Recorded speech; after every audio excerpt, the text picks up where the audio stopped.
ये ऐसा मुल्क है जी कि यहाँ पे जिन लोगों को डायबिटीज़ होती है, शुगर हो जाती है, जिनको ये आम पता होगा लोगों को कि उनकी ना आईसाइट वीक हो जाती है, तो उसके लिए एक टीका लगाया जाता है जिससे वो आईसाइट बेहतर हो जाती है। अलबत्ता पाकिस्तान में ये मामला हुआ कि 12 से 14 बंदों की आईसाइट ही चली गई वो टीका लगाने से। अब वो एडमिनिस्टर गलत किया उसको, उसकी डोजेज ऊपर नीचे हुई, 2 नंबर बनी थी।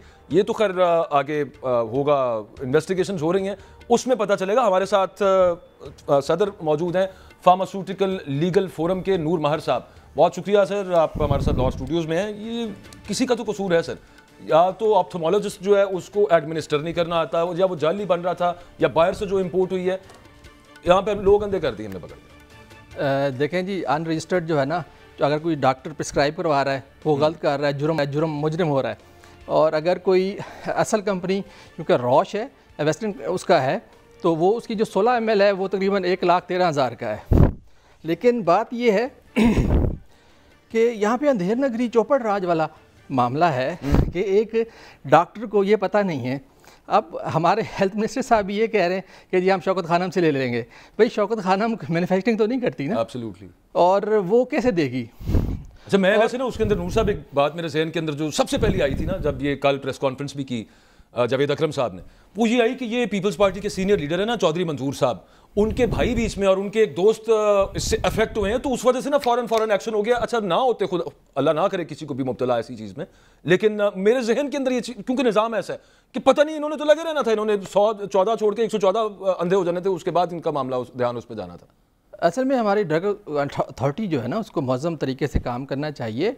और दवाइयों की बहुत ज़्यादा शॉर्टेज है, कंपनियों की LCs नहीं खुल रही, और ड्रग इंस्पेक्टर्स के पास इंफ्रास्ट्रक्चर ही मौजूद नहीं है कि वो, मैं समझता हूँ फूड अथॉरिटी बेहतर है कि कहीं पे कोई प्रॉब्लम हो रहा है तो वो पहुँच जाते हैं, ठीक है।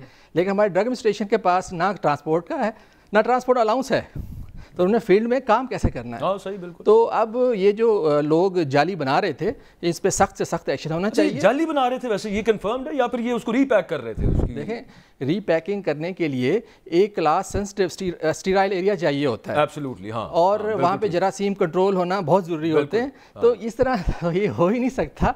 ये 100% जाली है और सालों से, महीनों से चल रहा था।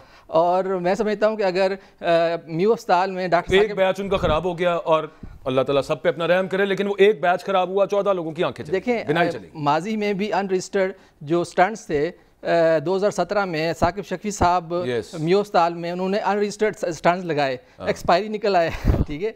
तो अब ये भी जो है, वो सर PIC के अंदर एक मामला निकला था, आपको याद होगा जी। वो भी, अच्छा, वो हार्ट की मेडिसिन, वहाँ पे वो जाली मेडिसिन, और लोगों की डेथ्स हो गई उससे।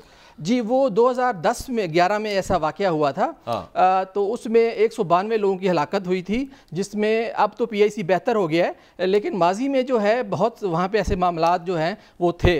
अब मैं समझता हूँ कि वहाँ नूर साहब देखें, बात ये है कि 192 लोग PIC Punjab institute of cardiology के अंदर जाली दवाई मिलने से अब जान से चले गए, और आज तक आपको पता है कि उसका कोई जिम्मेदार कौन था या क्या नहीं हुआ।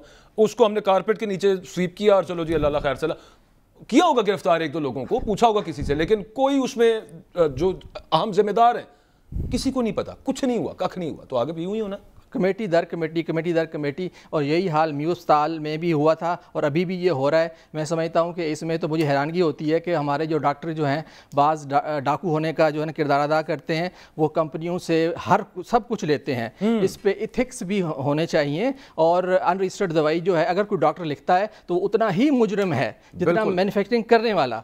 तो इस पर जो है ना वसी पैमाने पर तहकीकात होनी चाहिए, बड़ा ट्रिब्यूनल बनना चाहिए, और एक मालिक्यूल की एक कीमत होनी चाहिए। तमाम कीमतें जो हैं वो ड्राइव की वेबसाइट पे आनी चाहिए। डॉक्टरों के क्लिनिक में, घर में, इलेक्ट्रॉनिक्स, अप्लायंसेस, फर्नीचर, सारा कुछ फार्मास्यूटिकल कंपनीज जो है वो दे रही होती हैं कि जनाब आप पर्ची पे दवाई आपने हमारी लिखनी है। ये भी तो एक, अच्छा, यहाँ पे भी यही मामला हुआ है, जिन डॉक्टर्स ने उसको एडमिनिस्टर किया, लगाया है, कुछ ना कुछ तो फिर ऐसे तो नहीं होता ना सर? जी, कमीशन।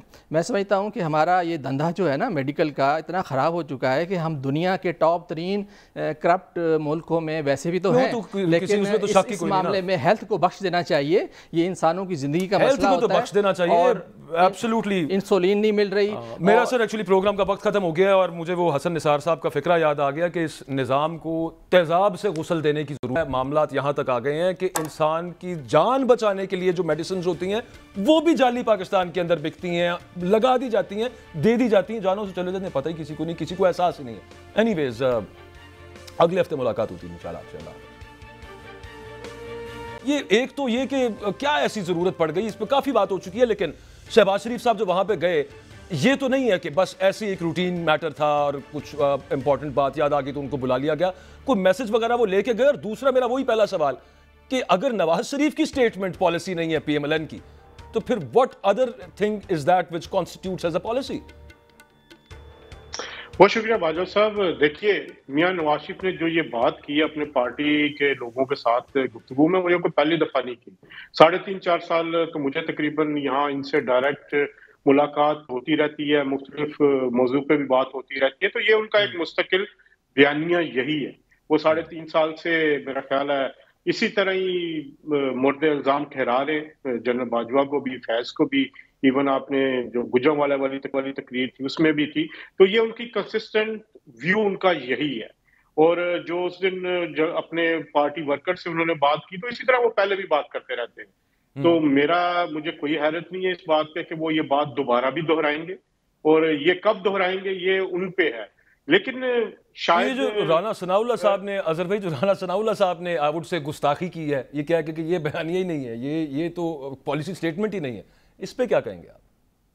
देखें, दो चीजें हैं इस वक्त। एक बयानिया अब चाहिए इलेक्शन के लिए, जो इलेक्शन के लिए बयानिया वो क्या होगा? क्या नवाज शरीफ एस्टेब्लिशमेंट के खिलाफ जाके, या खिलाफ क्या कह लें कि एक जो साबिक आर्मी चीफ जिसके बारे में दूसरे लोग भी यही कहते हैं, मेरा ख्याल है जो तहरीक इंसाफ है उनका भी यही कहना है कि उनके जो रवैया रहा जो कुछ रहा। लेकिन मैं एक बात करना चाहूंगा, क्या बाजवा साहब का नाम लेके कोई गुस्ताखी कर दी नवाज शरीफ साहब ने, या ये तरीका उनका गलत था? मेरा ख्याल है कि क्या नवाज शरीफ साहब को ये सीखना चाहिए था तरीके इंसाफ के, वो नाम ना ले, डायरेक्ट कोर कमांडर हाउस पे हमला कर दें? क्या नवाज शरीफ ने ये गुस्ताखी कर दी कि सिर्फ नाम लिया? उनको ये चाहिए था कि वो जो मिलिट्री तंसीबात है उन पर हमला करें।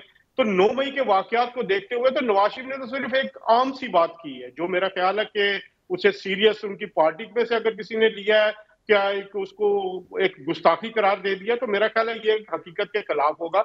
नवाज शरीफ का यही बयानी है। अब वो इलेक्शन में उसको इस्तेमाल करते हैं कि नहीं, ये अलग बात होगी। लेकिन क्या नवाज शरीफ ने सिर्फ बाजवा या फैज का जो नाम लिया वो गलत लिया? क्या जो आम आदमी की भी समझ है इस वक्त, क्या उनको नहीं पता कि क्या क्या हुआ, क्या 2017 में या उससे पहले क्या क्या किया गया उनके साथ, नवाज शरीफ के साथ, उनकी पार्टी के साथ? कि इवन उनको पहले तो उनकी हुकूमत गई, फिर 3 माह के अंदर अंदर जनरल जो साकिब निसार साहब है उनसे क्या कि उनको ना सिर्फ सजा दिलवाई गई, नाहल किया गया, उनकी पार्टी के ऊपर से जो उनका नहीं, आपकी बात दुरुस्त है। दो चीजें ना अजहर भाई उसके अंदर, एक चीज तो ये है कि फिर नवाज शरीफ साहब एक बात कर रहे हैं, पार्टी डर रही है उनके बयानी पे साथ खड़े होने पे। दूसरी इससे इस हिसाब से देखा जाए तो पीटीआई फिर बेहतर है कि जो उनका लीड चेयरमैन कह रहा था वो सारे के सारे उसके साथ तो लगे हुए थे। दूसरी बात ये है कि मान लिया 2017-18 2018-19 के अंदर नवाज शरीफ साहब को बाहर भेजा भी उन्हीं जनरल बाजवा साहब और उन्हीं जनरल फैज साहब ने, और ये वजीर दिफा उस वक्त के ख्वाजा आसिफ साहब कन्फेस कर चुके हैं। फिर उसके बाद बाकी जो मामलात हुए, इमरान खान को हटाया, वो भी जनरल बाजवा ने करके दिया, तो उसके बाद शहबाज शरीफ साहब उनकी तारीफें भी करते रहे। ये भी सारा कुछ हमने देखा ही है ना। फिर तो ये मेरा ख्याल है कि तहरीक इंसाफ को भी यही मुतालबा करना चाहिए कि जो फिर नवाज शरीफ का मुतालबा है वो भी तहरीक इंसाफ का भी मुतालबा होना चाहिए ना। तो नवाज शरीफ ने गलत बात कौन सी की है इसमें? तो इसमें अगर मैं तो वैसे बात कर रहा हूं, खड़े तो रहे ना, आप कह रहे हैं कि वो डर रहे हैं, हो सकता है वो डर ना रहे हो सकता है यही बयानी हो। अभी तो आपने इलेक्शन आना है, अभी तो इलेक्शन उन्होंने पहुंचना है, पाकिस्तान आना है। आप उस तकरीर को जो कि 21 अक्टूबर को मीनार पाकिस्तान पे होगी उसका इंतजार कीजिए, हो सकता है उसमें उससे भी बड़ी बात आए।